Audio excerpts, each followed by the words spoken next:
Because you work in Silicon Valley, don't mean that you get wealth like you work in Silicon Valley. We have officers who live in their garages. We have officers who live in their cars. And there's like a willful blindness right now. They write off this entire army of invisible people.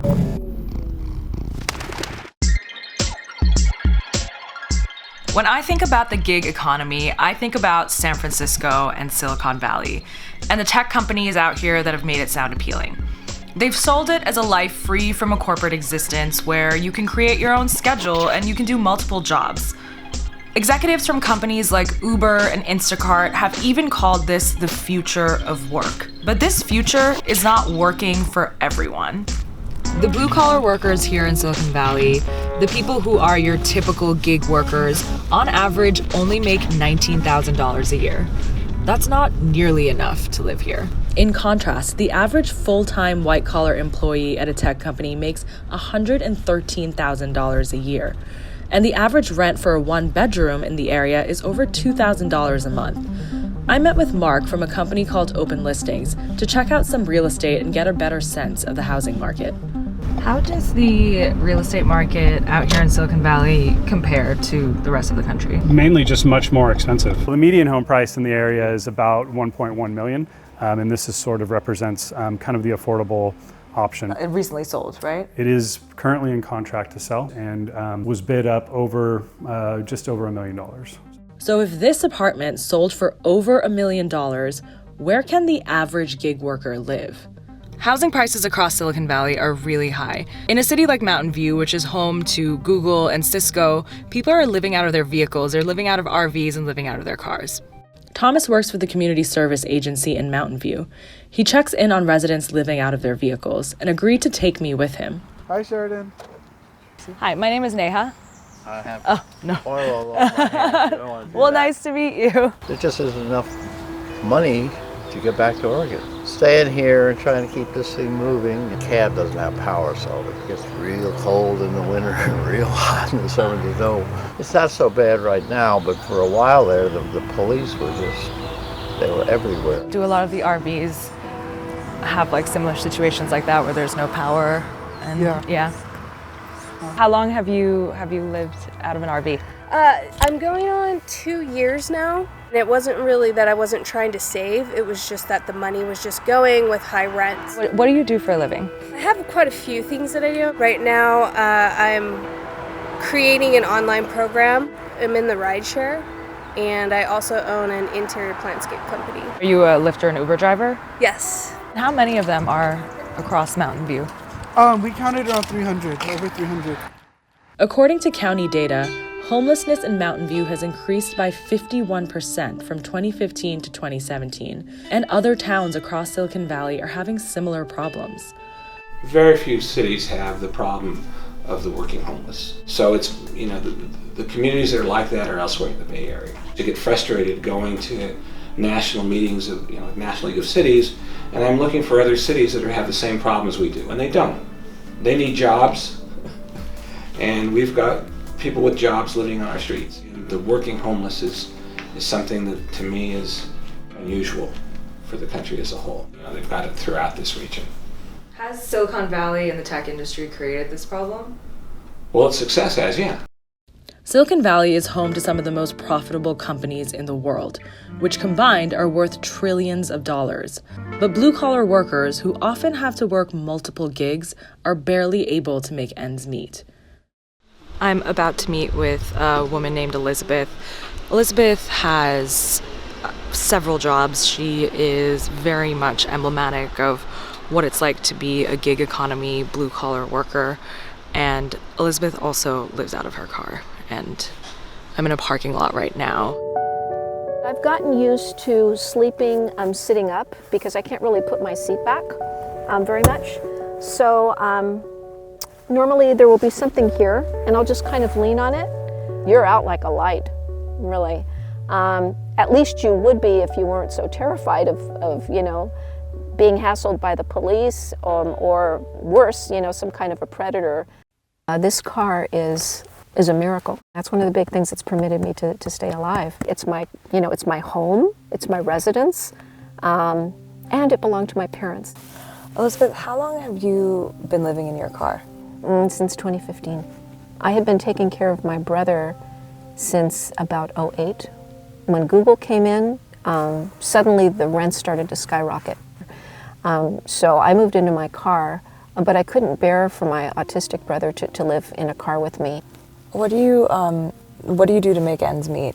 Myself, I work between 16 and 20 hours a day. So I get about 3 to 4 hours of poor quality sleep. And over the years, that has taken a tremendous toll. How do these tech companies treat blue-collar workers like yourself? Oh my. They try to be cordial. That doesn't make up for being paid so little that many of us are homeless. One of the gigs that I have now is as a security officer in a corporation that happens to clean out its refrigerators, probably about 2 big garbage can fulls of brand new fresh food that is 1 week before expiring. Nobody, not the janitors that clean it up, not the security officers that escort the janitors across the street to the compost bin, none of us can touch that food. All that food gets thrown into the compost bin. And then since I'm the security officer, I put a padlock on that, just about a block away from one of the overpasses where there's a homeless encampment. Sometimes I don't completely close that padlock. And sometimes when I'm hungry, you know what I do, don't you? Sometimes I eat that food. The massive numbers of people that are homeless are working people that live in their cars. They serve you your food. Sometimes we're childcare workers. Sometimes they're even lecturers at universities. They're all around you. We just got back from filming with Elizabeth, and it was really hard to see how she has to live despite the fact that she does several jobs. And a lot of blue-collar workers in Silicon Valley live out of their cars like she does. And there's concern that this problem could get worse. Google is planning to build a campus in San Jose for up to 20,000 employees, making it the largest tech campus on the West Coast. Groups are working to notify Google about their concerns, but housing here is already hard to come by. What are the potential consequences of that for the community? What we're very worried about is displacement and gentrification, seeing our communities being pushed out of the neighborhoods that we love and have built. But won't Google be creating jobs for service workers by moving here? They will. We know it's about 8,000 to 10,000 service jobs that will likely be attached to a project of this size. What we don't know is the quality of those jobs. We have gotten no commitment from Google to make sure that those subcontracted positions are actually family supporting jobs. Groups are working hard to notify Google about their concerns, but housing in San Jose is already hard to come by for blue-collar workers. I'm walking in San Jose to meet Eric. He is a security guard at Facebook, and he actually lives in a converted garage apartment. Yeah, this is our kitchen / dining room. Eric worked gigs at Intel and Facebook when he first moved to San Jose, but working over 80 hours a week started wearing him down. Now he's a security officer at Facebook, where he works overtime to make rent. This is kind of my room or whatever. Do a lot of your colleagues live in similar situations?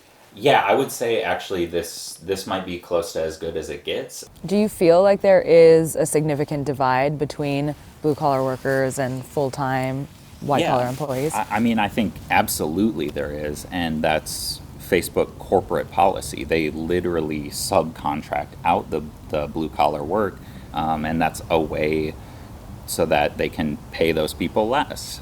The security guards at Facebook, along with many other security guards throughout Silicon Valley, are organizing a campaign to win our first union contract. I'm in Mountain View, California, right outside the Google offices, where security workers who work for tech companies across Silicon Valley are protesting for better working conditions. It is a part of our economy that works for only a certain group of people. It doesn't work for security officers. It doesn't work for the hardworking men and women in Silicon Valley who get left behind. We're currently in negotiations for the first contract for security officers. We have officers who are struggling, working 2 jobs in some cases just to make ends meet. And so we're here today to send our message loud and clear. One way or another, this thing needs to come to an end. If we don't get no contract, you don't get no peace.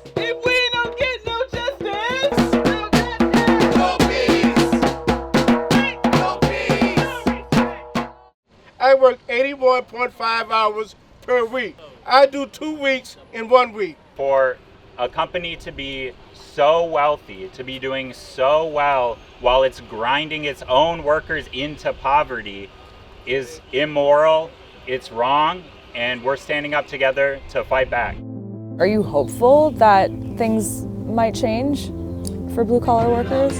I'm hopeful because I believe in my coworkers. I'm hopeful because I know we can get together and fight together. I reached out to the companies mentioned in the piece to weigh in. Facebook replied that they are committed to providing a safe, fair work environment to everyone on their team, including vendor employees and contingent workers. They point out areas where they have made financial contributions for housing and backed supportive legislation. Google and the security company Allied Universal did not respond to our requests for comment.